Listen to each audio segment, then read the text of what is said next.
So the real Wolf of Wall Street, I presume? Yes, I am the real wolf, although I'm a kinder, gentler version of the guy that's on the silver screen for sure, and certainly a more ethical version, but that is me. Let's start with this straight line persuasion tactic that DiCaprio's character uses to turn these no-name, no-talent guys on Wall Street into the hottest brokers. Was that really how it went down?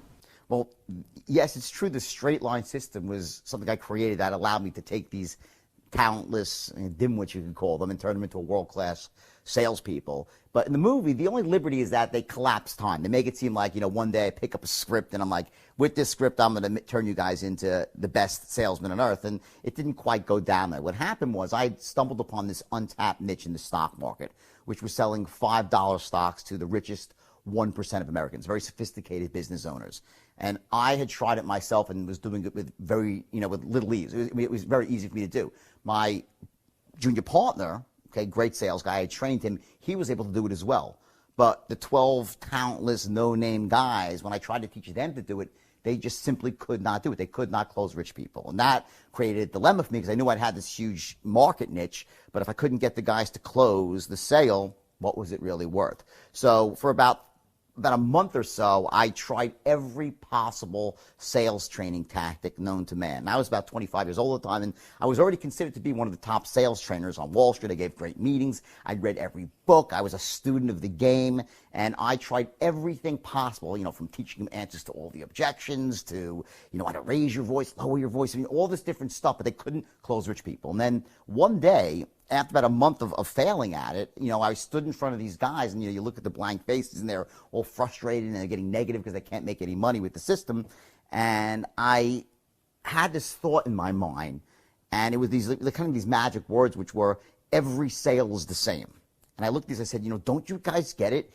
Every sale is the same. Watch, it's a straight line. And I drew the straight line on the board. And what it really was it was a visual representation of a sale from start to finish. See, what was happening is when most people who, aren't like born closers, right? When they think of selling something, it's almost like there's so many variables and it's sort of like they meander this way and that way, and there's no real sort of a start, a finish, and sort of a system to do it.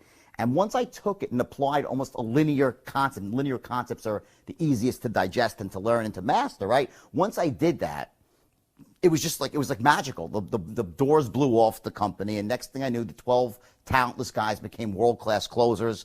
They started telling their friends, and people started trickling in from the local neighborhoods, and they started pouring in from all over the country. And just like that, as the movie depicts, the firm went from 12 people to 1,000 stockbrokers, and they were all making millions of dollars.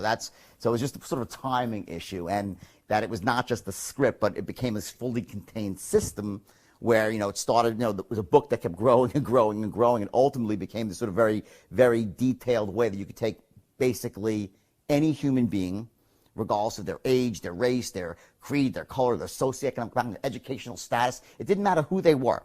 You could take any person, put them through the straight line system, they'd become a world-class closer in a matter of a couple of weeks. So that was a very powerful thing. Now, the mistake I made was I didn't combine that with ethics.